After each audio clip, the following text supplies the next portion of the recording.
Story number 1. No vacancy. When Ethan moved into the building, he thought he'd lucked out. 6 units, quiet street, clean halls, cheap rent. The landlord assured him it was fully occupied. No families, no kids, no noise. Ideal for someone like Ethan, kept to himself, worked from home, rarely made a sound. It took him 3 months to realize he'd never seen another soul in the building.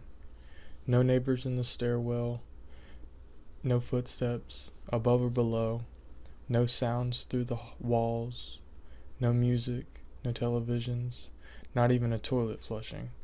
Just an unnatural silence that pressed in on all sides. He started watching, testing. He left his unit at random hours, dawn, midnight, the middle of a weekday. It was always the same.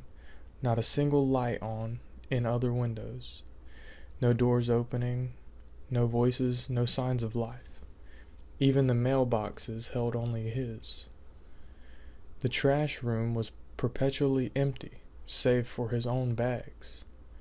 Curious and uneasy, Ethan penned a note to the building's corkboard.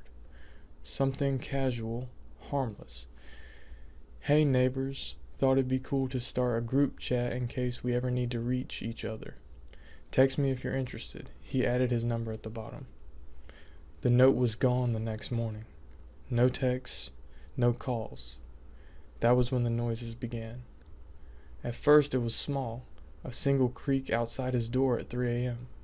Then a dragging sound, something heavy sliding across the hallway floor, slow, purposeful. It never lasted long, just enough to ensure Ethan heard it.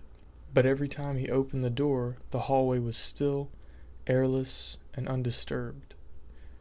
A few nights later, he got an idea.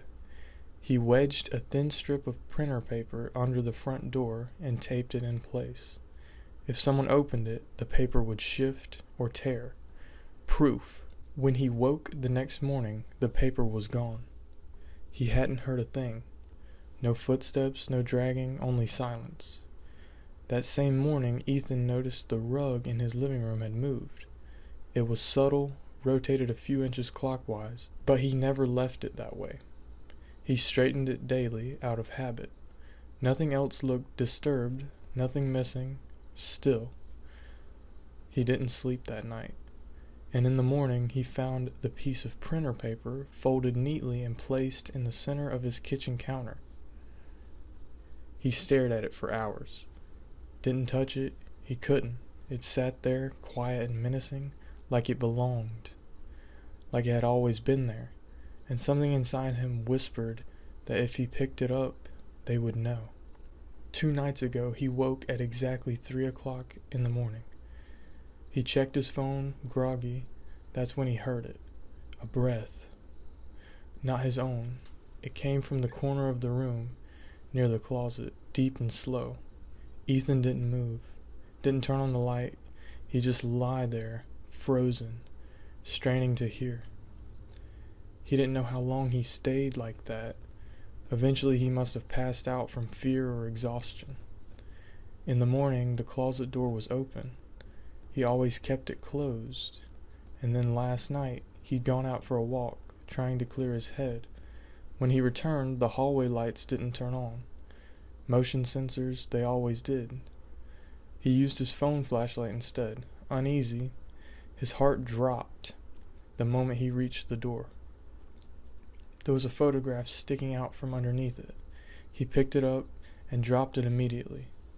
It was a picture of him, asleep in bed, eyes closed, same shirt he'd worn the night before, same position, same open closet door behind him. The photo had been taken from inside the room, just a few feet away. He tore through the apartment, top to bottom, behind cabinets, under furniture, inside vents, behind the fridge. No signs of forced entry. The locks were untouched. Windows sealed, nothing. No one. But the photo sat there still, face down on the table, exactly where he left it. He hadn't touched it since. He hadn't left the apartment since, and now it was morning again. Ethan didn't know if he was trapped inside or if he was keeping something out. But he knew one thing for sure. No one else lived in that building. Someone was watching him, and they had a key. He didn't know how long it had been going on. Didn't know how much they'd seen, but he could feel it. Something drawing closer, breathing the same air, waiting. He wasn't alone. Not anymore. Story number 2. Something in the basement. Jameson had never written a testimonial before, never felt the need to. But whatever was happening in that house, it was eating away at him. He needed to put it somewhere, anywhere. He lived with his dad and sometimes his stepmom. The house was fine on the surface, but the basement was a different story entirely. It helped to picture it. At the top of the stairs there was a landing, innocent enough. If you faced the steps, the sliding door to the rest of the house was on your right, and behind you the door was open to the garage. At the bottom, the basement split into 2 rooms. The room to the left held 2 of 4 fridges in the house. One was busted and sat there rotting. The other worked overtime to keep things cold, like beer, dairy, leftovers, because the upstairs fridge barely did its job. That room also had a curtain-covered closet, where his dad stored some of his brewing gear. Brewing was part of his job. The other room was pure chaos. A junk heap of family history, old clothes, furniture, records, his drum kit, booze, and his late mom's belongings. To the left of the door were the furnace, breaker box, and Jameson's barbells. To the right, a washer and a dryer. A thick pipe stood like a column from floor to ceiling. The room wrapped around under the stairs, where things got strange. Beneath the staircase, junk had been arranged to form a small, crawl-in room. No lights, no windows, just darkness and that mildewed basement smell. That was the setup. The real story started about a week ago. Jameson had been watching a movie with his dad. Couldn't remember what it was. Halfway through, his dad spoke up. "Hey, buddy, could you get me a beer?" "Sure, Dad. Be right back." "Thanks, Junior." Jameson headed down the basement stairs, each one creaking under his weight. About a third of the way down, something darted from the left fridge room to the cluttered room straight ahead. He froze. "Huh, weird," he muttered, shaking it off. "Just tired, probably seeing things." He grabbed a Heineken from the fridge. Then came the sound, something smacking the floor behind him. He turned and froze. Standing in the middle of the room was the most terrifying figure he had ever seen. A towering, bony woman-like creature, around 7 feet tall by his guess. Skin pale and stretched thin, completely smooth. No clothes, no anatomy, just a horrifying blank canvas. Her mouth creaked open like rusted hinges, and then she screamed. "Get out!" The sound was deafening, like someone screaming into headphones cranked to the max volume. Sharp, distorted, unbearable. Her teeth were yellow, jagged, and vile. Nothing Jameson had ever seen in real life or film came close. He bolted. Up the stairs, 2 at a time, slamming the door behind him, he ran to his father. Panic boiling over. "Dad, Dad, there's something in the basement. Something weird. Something bony and weird." His dad didn't even flinch. "Dad, huh? What?" "There's something in the basement." No reaction. Nothing he said got through. It was like his dad couldn't hear him, like he wasn't even speaking. Over the following days, Jameson tried to tell his stepmom too. Same response. Blank stares, no response at all. No one could or would acknowledge what he saw. But she was still down there. Every night, through the vent behind his headboard, he heard her. Footsteps, screams, things crashing on the floor. Once she even screamed his name, his last name. The basement began calling to him, pulling at him. When he got too close, she would chase him out, always screaming, always shrieking, that same command, "Get out!"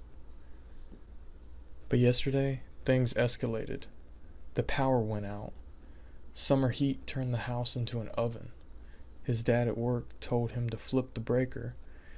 Jameson stalled for hours, but eventually, drenched in sweat and desperate, he grabbed a flashlight and a kitchen knife and approached the basement door. He slid it open, stepped into the humid dark, and began his descent. No sign of her at first. He reached the bottom and turned into the front room. She was there, curled in the corner beside the breaker box, smiling wide. Her teeth caught the light like shards of yellow glass.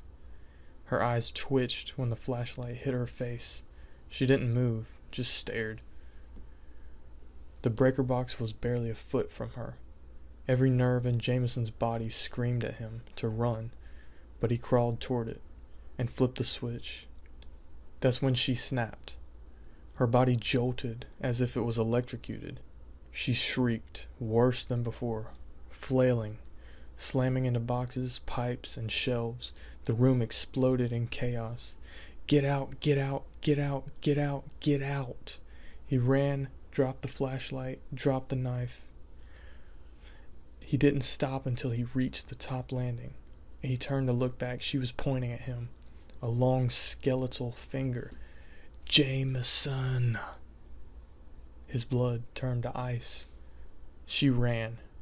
She had never come up the stairs before. Jameson flew through the kitchen, dining room, down the hallway, slammed his bedroom door, locked it. Then nothing. Silence. That was 4 days ago. His dad still hasn't come home. No calls, no text. Jameson can't reach anyone. His phone works, but no one answers. And she's still out there. Sometimes she scratches at the door. Sometimes she whispers. Sometimes she just waits. He hasn't left his room. He doesn't know what's real anymore, but he knows one thing for certain. The basement isn't just haunted, it's alive, and it wants him.